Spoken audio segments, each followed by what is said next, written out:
વિદ્યાર્થી મિત્રો, આજની થિયરી આપણે જે જોવાની છે તે છે અષ્ટક નિયમની મર્યાદાઓ। જે તમને થિયરી રૂપે પણ પ્રશ્નો પૂછી શકાય કે અષ્ટક નિયમની મર્યાદાઓ વિશે સમજાવો। હવે આપણે જોઈ ગયા કે અષ્ટકનો નિયમ જે ઘણા સંયોજનો હતા તેની ઇલેક્ટ્રોન રચના એમાં જે બંધની સમજૂતી આપવી એના માટે ઉપયોગી હતો। અષ્ટકના નિયમની મદદથી રચના, ઇલેક્ટ્રોન રચના આ બધા વિશે આપણે થોડી માહિતી આપી શક્યા। આમ છતાં પણ અષ્ટકનો નિયમ હતો એ સાર્વત્રિક નહોતો। અષ્ટકના નિયમની મદદથી મોટાભાગના જે કહી શકાય કે કાર્બનિક સંયોજનો હશે, કાર્બનિક સંયોજનોની રચના હશે, ઇલેક્ટ્રોન રચના વિશે આપણે સારી રીતે સમજાવી શકીએ છીએ। તેમજ જે બીજા આવર્તના તત્વો હશે, બીજા આવર્તના તત્વોની અંદર પણ રાસાયણિક બંધની સમજૂતી આપવી હોય તો એ સરળતાથી સમજાવી શકાય છે। પરંતુ બધા જ સંયોજનો માટે અષ્ટકના નિયમનું પાલન થતું હોય એવું જરૂરી નહોતું। એની અંદર બીજા મુખ્યત્વે 3 અપવાદરૂપ કેસ જોવા મળે અને આ અપવાદરૂપ કેસ હતા તે જોવા જઈએ તો અષ્ટકના નિયમની એક રીતે કહીએ તો એક મર્યાદા જોવા મળતી હતી આપણને। તો કઈ 3 મર્યાદાઓ હતી, કયા અપવાદરૂપ કેસ હતા તેના કારણે અષ્ટકના નિયમની મર્યાદા આવે અને તે નિયમને આપણે સાર્વત્રિક નથી કહેતા। તો એની અંદર પહેલું હતું મધ્યસ્થ પરમાણુનું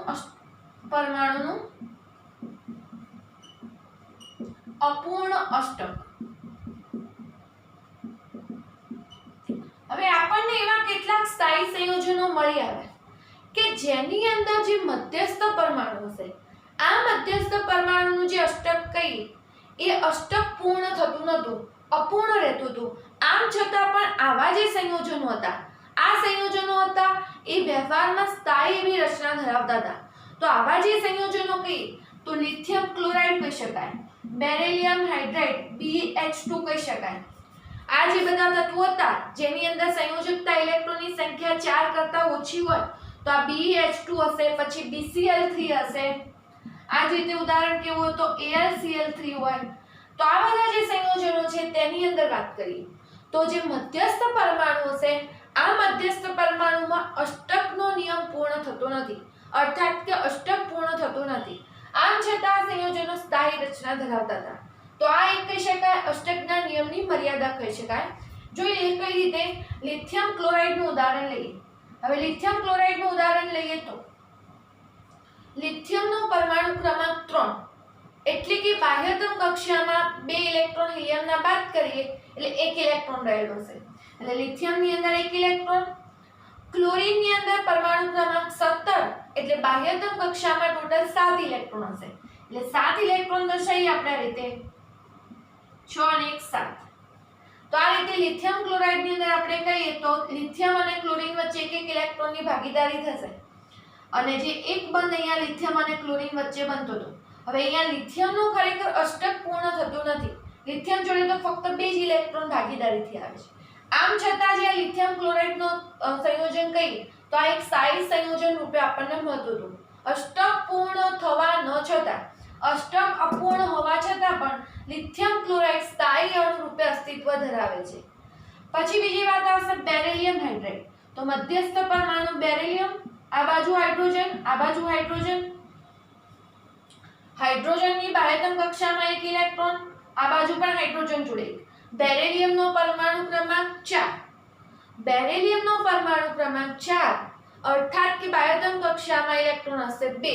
તો અહીંયા બેરિલિયમનો 1 ઇલેક્ટ્રોન એક હાઇડ્રોજન જોડે ભાગીદાર કરશે અને એક હાઇડ્રોજન જોડે ભાગીદારી કરી બેરિલિયમ હાઇડ્રાઇડનું સંયોજન બનતું હતું।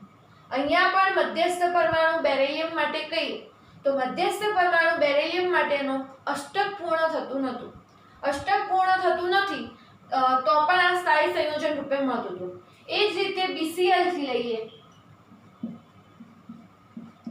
તો BCl3 ની અંદર બોરોનનો પરમાણુ ક્રમાંક આવતો હતો 5 એટલે બાહ્યતમ કક્ષામાં હશે ટોટલ 3 ઇલેક્ટ્રોન અને ક્લોરીનનો પરમાણુ ક્રમાંક હતો 17 એટલે બાહ્યતમ કક્ષામાં આપણે દર્શાવીશું 7 ઇલેક્ટ્રોન। તો અહીંયા ક્લોરીનનું અષ્ટક પૂર્ણ થશે, 1 ઇલેક્ટ્રોનની ભાગીદારી કરશે, આ બાજુ ક્લોરીનના 6 અને 7 ઇલેક્ટ્રોન અષ્ટક પૂર્ણ થશે, ફરીથી ક્લોરીનના બાજુ 6 અને 7 ઇલેક્ટ્રોન બતાવીએ તો અહીંયા પણ ક્લોરીનનું અષ્ટક પૂર્ણ થાય છે, પણ તમે બોરોન માટે વાત કરો, બોરોન માટે જ્યારે વાત કરતા હોઈએ, બોરોનની બાહ્યતમ કક્ષામાં તો 2 2 4 2 6 જે બંધ બનાવવા માટે અહીંયા ભાગ લેતા 6 જ ઇલેક્ટ્રોન અહીંયા જોડાયેલા છે, અર્થાત કે અહીંયા અષ્ટક પૂર્ણ થતું નથી. આમ છતાં પણ BCl3 હોય, AlCl3 હોય, આવા જે પરમાણુ હતા, આવા જે સંયોજનો હતા, એ અપૂર્ણ અષ્ટક હોવા છતાં પણ સ્થાયી સંયોજનો રૂપે મળી આવતા હતા. તો આ વસ્તુ આપણે અષ્ટકના નિયમથી સમજાવી શકતા નહોતા. તો આ એક થઈ અષ્ટકના નિયમની મર્યાદા હતી. મોટાભાગે જેની સંયોજકતા 4 કરતાં ઓછી હશે, અર્થાત કે બાહ્યતમ કક્ષામાં 1 2 કે 3 ઇલેક્ટ્રોન હોય, એવા સંયોજનોની અંદર અપૂર્ણ અષ્ટક હોવા છતાં પણ આ પ્રકારની સ્થાયી રચના જોવા મળતી હતી. તો આ વિશે આપણે અષ્ટકના નિયમની અંદર સમજાવી શકતા નથી. પછી બીજી વાત કે અષ્ટકના નિયમની મદદથી જે આપણે એકી ઇલેક્ટ્રોન અણુ હશે. હવે એકી ઇલેક્ટ્રોન અણુ એટલે આપણે વાત કરીએ એની અંદર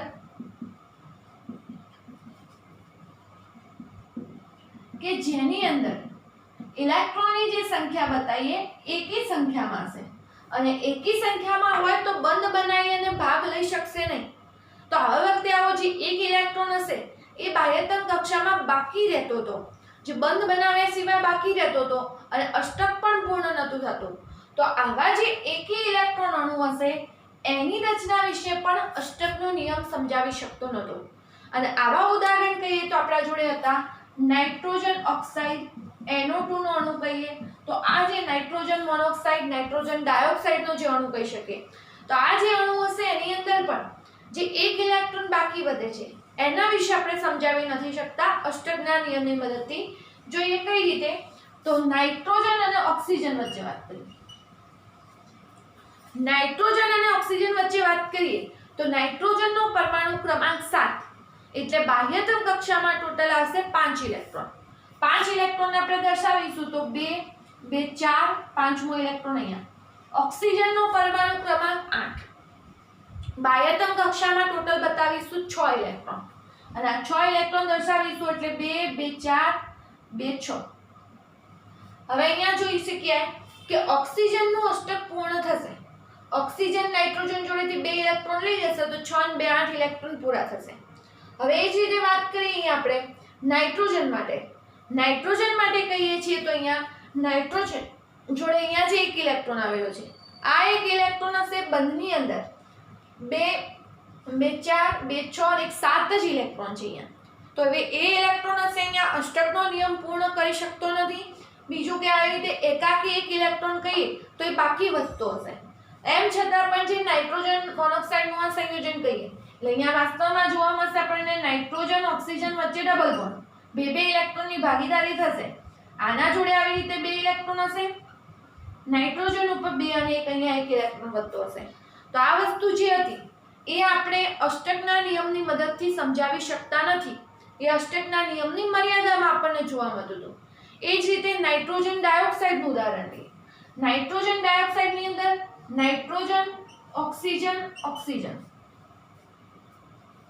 હવે અહીંયા પણ નાઇટ્રોજન ડાયોક્સાઇડની અંદર નાઇટ્રોજનની આજુબાજુ આપણે ઇલેક્ટ્રોન દર્શાવવાના હશે તો ટોટલ 5 ઇલેક્ટ્રોન આપણે દર્શાવીશું. તો 5 ઇલેક્ટ્રોનમાં 2 એટલે 2 ઇલેક્ટ્રોન અહીંયા.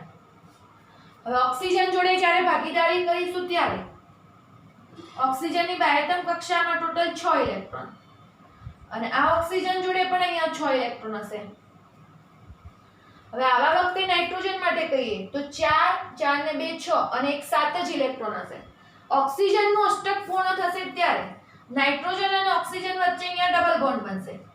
ઓક્સિજનના ઇલેક્ટ્રોન યુગ્મક આપી દેશે એટલે +1, અને અહીંયા ઓક્સિજન હશે એક ઇલેક્ટ્રોન ફક્ત મેળવશે એટલે -1 આપણે લખીશું.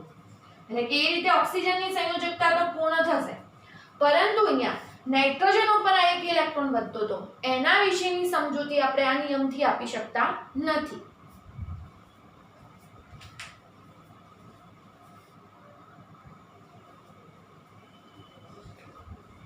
અષ્ટકના નિયમની ત્રીજી મર્યાદા હતી વિસ્તૃત અષ્ટક.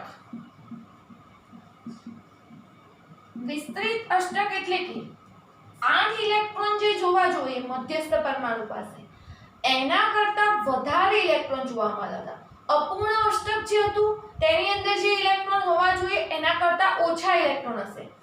વિસ્તૃત અષ્ટકની અંદર 8 ઇલેક્ટ્રોન કરતા પણ વધારે ઇલેક્ટ્રોન જોવા મળતા હતા. આવું શા માટે થતું હતું? તો જે ત્રીજા આવર્તના તત્વો ચોથા આવર્તના તત્વો હશે એની અંદર 3s 3p ઉપરાંત કહીએ તો 3d કક્ષકો પણ અંદર ઉમેરાતી હતી. એટલે કે હવે d કક્ષકો અંદર ઉમેરાવાના કારણે સંયોજકતા માટે વધુ કક્ષકો પ્રાપ્ય બનતી હતી. તો આવા વખતે અહીંયા વધારે પ્રમાણમાં વિસ્તૃત અષ્ટક આપણને જોવા મળતું હતું. વિસ્તૃત અષ્ટકના ઉદાહરણ જોઈએ તો કોની અંદર pF5 નો અણુ હોય, SF6 નો અણુ હશે, પછી H2SO4 માં સલ્ફરના પરમાણુમાં કહીએ તો આવા જે પરમાણુ છે એની અંદર જે ઇલેક્ટ્રોન ત્રીજા આવર્તના તત્વોના જ ઉદાહરણ અહીંયા ખાસ લીધા છે આપણે કે એની અંદર 8 કરતા પણ વધારે ઇલેક્ટ્રોન જોવા મળતા હતા. અને 8 કરતા વધારે ઇલેક્ટ્રોન જોવા મળતા હતા એટલે કે વિસ્તૃત અષ્ટક હતું. દાખલા તરીકે આપણે pF5 ની રચના સમજીએ તો pF5 માં ફોસ્ફરસ મધ્યસ્થ પરમાણુ, કારણ કે ફ્લોરિનની વિદ્યુત ઋણતા ઓછી અને ફ્લોરિનની વિદ્યુત ઋણતા વધુ અને ફોસ્ફરસની ઓછી એટલે મધ્યસ્થ પરમાણુ ઓછી વિદ્યુત ઋણતા ધરાવતું ફોસ્ફરસ તત્વ બનશે. હવે અહીંયા જોઈએ ફોસ્ફરસનો પરમાણુ ક્રમાંક 15 એટલે નિયોનના 10 ઇલેક્ટ્રોન બાદ કરતા આપણે બાહ્યતમ કક્ષામાં વધશે ટોટલ 5 ઇલેક્ટ્રોન. એટલે આ રીતે દરેક જગ્યાએ એક એક ઇલેક્ટ્રોન 5 ઇલેક્ટ્રોન ગોઠવાયેલા છે. અને ફ્લોરિન માટે વાત કરીએ તો ફ્લોરિન માટે કહીએ તો ફ્લોરિનનો પરમાણુ ક્રમાંક 9 હિલિયમના 2 ઇલેક્ટ્રોનને બાદ કરીએ તો ટોટલ ઇલેક્ટ્રોન રહેતા હતા એની અંદર 7. તો 7 ઇલેક્ટ્રોન દરેક ફ્લોરિનના બાહ્યતમ કક્ષામાં રહેલો હશે અને દરેક ફ્લોરિનને કેટલા ઇલેક્ટ્રોનની 1 ઇલેક્ટ્રોનની જરૂર રહેતી હતી મધ્યસ્થ પરમાણુ અને અષ્ટક પૂર્ણ કરવા અને ફ્લોરિન પરમાણુને પણ અષ્ટકનો નિયમ પૂર્ણ કરવો હોય તો એના માટે. હવે અહીંયા જોઈ શકાય છે કે દરેક ફ્લોરિન પરમાણુ એક એક ઇલેક્ટ્રોન હશે. દાખલા તરીકે આ ફ્લોરિન હશે તો એક ઇલેક્ટ્રોન આ ફોસ્ફરસ જોડેથી, આ ફ્લોરિન હશે તો એક ઇલેક્ટ્રોન આ ફોસ્ફરસ જોડેથી, એવી રીતે આ ફ્લોરિન અહીંયાથી મેળવશે, આ ફ્લોરિન આ ફોસ્ફરસ જોડેથી, આ ફ્લોરિન આના જોડેથી મેળવશે. તો ફ્લોરિનનું તો અષ્ટક પૂર્ણ થઈ જાય છે જે ઇલેક્ટ્રોનની ભાગીદારી કરશે. પણ ફોસ્ફરસ માટે વાત કરીએ તો 2 2 4 2 6 2 8 અને 2 10 ટોટલ 10 ઇલેક્ટ્રોન ફોસ્ફરસ પાસે થતા હતા. એટલે કે 8 કરતા પણ ઇલેક્ટ્રોન કેવા થઈ જતા હતા? વધી જતા હતા. તો અહીંયા વિસ્તૃત અષ્ટક હોવા છતાં પણ p5 નો અણુ કહીએ, આ જે તમે PCl5 માં પણ સમજાવી શકો તો આ અણુ આપણને સ્થાયી અણુ જોવા મળતો હતો જે વિસ્તૃત અષ્ટકનું ઉદાહરણ કહી શકાય. એ જ રીતે SF6 ની અંદર વાત કરીએ. SF6 ની અંદર ટોટલ 6 ફ્લોરિન ગોઠવાયેલા છે એક સલ્ફર પરમાણુ જોડે. સલ્ફરનો પરમાણુ ક્રમાંક 16 એટલે બાહ્યતમ કક્ષામાં ટોટલ 6 ઇલેક્ટ્રોન આવતા હતા. 6 ઇલેક્ટ્રોનની ગોઠવણી આપણે આ રીતે બતાવીએ. દરેક ફ્લોરિન જોડે એક ભાગીદારી કરશે. ફ્લોરિનની પરમાણુ બાહ્યતમ કક્ષામાં કહીએ તો 7 ઇલેક્ટ્રોન હતા. તો દરેક જગ્યાએ આપણે ફ્લોરિનના 7 ઇલેક્ટ્રોન દર્શાવતા હોઈએ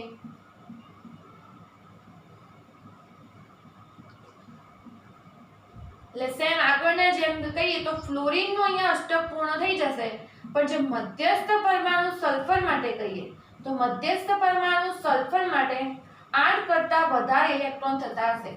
હવે દરેક જગ્યાએ ફ્લોરિન એક એક ઇલેક્ટ્રોન સલ્ફરનો મેળવશે. દાખલા તરીકે આ ફ્લોરિન હશે તો આ સલ્ફર જોડેથી એક ઇલેક્ટ્રોન, અહીંયા આ ફ્લોરિન હશે તો આ સલ્ફરનો એક ઇલેક્ટ્રોન, આ ફ્લોરિન અહીંયાથી મેળવશે, આ ફ્લોરિન અહીંયાથી, એવી રીતે દરેક જગ્યાએ ફ્લોરિનનું અષ્ટક પૂર્ણ થશે. પરંતુ એવું કરવા જતાં સલ્ફર જોડે ટોટલ 2 અહીંયાથી 2 4 2 6 2 8 2 10 અને 12 ઇલેક્ટ્રોન આવતા હતા. તો સલ્ફર જોડે ટોટલ 12 ઇલેક્ટ્રોન 8 કરતાં પણ વધુ ઇલેક્ટ્રોન હોવા છતાં આ SF6 નો અણુ કહીએ એ પણ સ્થાયી ઇલેક્ટ્રોન રચના ધરાવતો હતો. સલ્ફર જોડે અહીંયા કેટલા હતા? 12 ઇલેક્ટ્રોન હતા. એટલે વિસ્તૃત અષ્ટક 8 કરતાં વધારે ઇલેક્ટ્રોન ધરાવતું હતું. એ જ રીતે H2SO4 માં કહીએ તો મધ્યસ્થ પરમાણુ સલ્ફર હશે, ઓક્સિજન સલ્ફર જોડે ટોટલ 4 ઓક્સિજન, 1 ઓક્સિજન, 1 હાઇડ્રોજન જોડે જોડાયેલા છે. કઈ રીતે H2SO4 નું સ્ટ્રક્ચર આવેલું છે એ પણ સમજી લઈએ. તો H2SO4 ની અંદર વાત કરીએ છીએ ત્યારે સલ્ફર પરમાણુની બાહ્યતમ કક્ષામાં ટોટલ 6 ઇલેક્ટ્રોન આવતા હતા. પરમાણુ ક્રમાંક 16 એટલે તો 6 ઇલેક્ટ્રોન કઈ રીતે આવશે? 2 ઇલેક્ટ્રોન એટલે 2 ઇલેક્ટ્રોન ઉપરની બાજુ, આ બાજુ 2 ઇલેક્ટ્રોન, એક ઇલેક્ટ્રોન અહીંયા. જે બાજુ હાઇડ્રોજન જોડાયેલો હોય એ બાજુ એક જ ઇલેક્ટ્રોન ઓક્સિજન સાથે જોડવાનો, કારણ કે એક બોન્ડ એનો હાઇડ્રોજન જોડે બનતો હશે. હવે ઓક્સિજનની બાહ્યતમ કક્ષામાં કહીએ એટલે આ સલ્ફરના 6 ઇલેક્ટ્રોન બતાવ્યા, 2 2 4 5 અને 6. એ જ રીતે ઓક્સિજન જોડે વાત કરીએ તો 2 2 4 અને 2 6 ઇલેક્ટ્રોન. આ બાજુ ઓક્સિજનમાં 2 2 4 અને 2 6. હવે દરેક બાજુ ઓક્સિજન જોડે તો 6 જશે ઇલેક્ટ્રોન, એટલે 4, પાંચમો ઇલેક્ટ્રોન એટલે છઠ્ઠો ઇલેક્ટ્રોન એટલે 4 ઇલેક્ટ્રોન 5 અને 6. કઈ રીતે અષ્ટક પૂર્ણ થશે? હાઇડ્રોજન જોડે એક ઇલેક્ટ્રોન હતો, એના જોડે ઓક્સિજન. હવે દાખલા તરીકે જોઈએ, હાઇડ્રોજનને એક ઇલેક્ટ્રોનની જરૂર, અહીંયાથી એક મેળવી અને હિલિયમ જેવી રચના. હાઇડ્રોજનને એક ઇલેક્ટ્રોનની જરૂર, અહીંયાથી એક ઇલેક્ટ્રોન મેળવી હિલિયમ જેવી રચના. હવે આ ઓક્સિજનની વાત કરીએ, 2 2 4, 2 આના ઇલેક્ટ્રોન અને આ એટલે અષ્ટક પૂર્ણ. એક સલ્ફર જોડે ભાગીદારી કરશે અને એક હાઇડ્રોજન સાથે. એ જ રીતે અહીંયા આ ઓક્સિજન પરમાણુ એક બાજુ સલ્ફર જોડે અને એક બાજુ હાઇડ્રોજન જોડે. ઉપર નીચે જે ઓક્સિજન આવેલા હતા એ સલ્ફર જોડે 2 2 ઇલેક્ટ્રોનની ભાગીદારી કરે, એટલે 2 2 4 2 6 અને 2 8. એટલે કે અહીંયા કેવી રીતે ઓક્સિજન જોડે અહીંયા ડબલ બોન્ડ બનશે 2 2 ઇલેક્ટ્રોનની ભાગીદારી, અને આ બાજુ કહીએ તો કેવો બંધ બનતો હતો? Single bond. તો હવે અહીંયા જોઈએ તો સલ્ફર જોડે ટોટલ કેટલા ઇલેક્ટ્રોન થશે? 2 4 ઇલેક્ટ્રોન ઉપરના, 4 ઇલેક્ટ્રોન આ, 4 ને 4 8, 8 ને 2 10 અને 12. સલ્ફર જોડે ટોટલ કેટલા ઇલેક્ટ્રોન આવતા હતા? 12 ઇલેક્ટ્રોન. હવે પાછું સલ્ફર માટે દર વખતે એવું જરૂરી નથી કે સલ્ફરની અંદર આવી રીતે ઇલેક્ટ્રોન વધારે જ આવશે. સલ્ફર ડાઇક્લોરાઇડનું સંયોજન કહીએ તો સલ્ફર ડાઇક્લોરાઇડની અંદર સલ્ફર અષ્ટકનો નિયમ પાછો જાળવતો હતો. સલ્ફર ડાઇક્લોરાઇડ જે SCl2 નું ઉદાહરણ. તો અહીંયા સલ્ફરના જોડે ટોટલ 6 ઇલેક્ટ્રોન, 4 એટલે ક્લોરીન જોડે વાત કરીએ તો ટોટલ 7 ઇલેક્ટ્રોન હશે. 17 પરમાણુ ક્રમાંક એટલે 7 ઇલેક્ટ્રોન આવે. તો આ એવું સંયોજન હતું કે જેની અંદર સલ્ફર જોડે 8 ઇલેક્ટ્રોન પણ હોઈ શકે એવી સ્થાયી રચના, અષ્ટક પૂર્ણ કરે એવી રચના પણ જોવા મળતી હતી. એટલે આ મુખ્યત્વે 3 મર્યાદાઓ જે કઈ અષ્ટકના નિયમની: અપૂર્ણ અષ્ટક, એકી ઇલેક્ટ્રોન ધરાવતા અણુ અને વિસ્તૃત અષ્ટક. એ ખાસ અષ્ટકના નિયમની મર્યાદા હતી અને આ પ્રકારે એની અંદર સંયોજનો જોવા મળતા. હવે જોઈએ બીજી જે ખામીઓ જોવા મળી અષ્ટકના નિયમની અંદર, આપણને બીજી ખામીઓ જે જોવા મળી એની વાત કરીએ તો જે અષ્ટકનો નિયમ હતો એ વાત કરીએ તો ઉમદા વાયુઓની જે રચના હતી, પૂર્ણ ભરાયેલી રચના હતી, એના ઉપર આધારિત હતો. અને એ પ્રમાણે ઉમદા વાયુની જો પૂર્ણ ભરાયેલી રચના હોય તો એ બીજા કોઈ સંયોજનો જોડે કોઈ પરમાણુ જોડે જોડાવા ના જોઈએ, પૂર્ણ ભરાયેલી ઇલેક્ટ્રોન રચના હોય તો. આમ છતાં પણ આવા જે નિષ્ક્રિય વાયુ હતા, દાખલા તરીકે ઝેનોન કહીએ તો ઝેનોન ફ્લોરાઇડ હોય, ક્રિપ્ટોન ફ્લોરાઇડ હોય, આવા સંયોજનો નિષ્ક્રિય વાયુ પણ બીજા તત્વો જોડે જોડાઈને સંયોજનો બનાવે. ઝેનોન ઓક્સી ફ્લોરાઇડ આ ટાઈપના સંયોજનો મળી આવતા હતા. આમ ખરેખર તો નિષ્ક્રિય વાયુમાં અષ્ટક પૂર્ણ હતું તો કોઈના સાથે જોડાવા ના જોઈએ, કોઈ તત્વ પરમાણુ જોડે. આમ છતાં પણ આવા નિષ્ક્રિય વાયુઓના સંયોજનો મળી આવે છે. આ વસ્તુ આપણે અષ્ટકના નિયમથી સમજાવી શકતા નથી. બીજું, અણુના આકાર વિશેની કોઈ માહિતી અષ્ટકના નિયમની મદદથી મળતી નથી. અણુની ઊર્જા વિશેની કોઈ માહિતી હશે તો આ ઊર્જા વિશેની માહિતી પણ આપણને અષ્ટકના નિયમથી પ્રાપ્ત થતી નથી. અણુના આકાર વિશે કહી શકીએ, અણુની ઊર્જા વિશેની માહિતી કહી શકીએ, આ બધી બાબતોથી આપણને અષ્ટકના નિયમની મદદથી મળી શકતી નથી. તો આજે આ થિયરી આપણે જોઈ અષ્ટકના નિયમની મર્યાદાઓ. 3 માર્ક્સમાં કેવી રીતે પ્રશ્નો પૂછી શકાય એ રીતે આખો પ્રશ્ન વ્યવસ્થિત તૈયાર કરી અને ચોપડામાં ખાસ લખવાનો.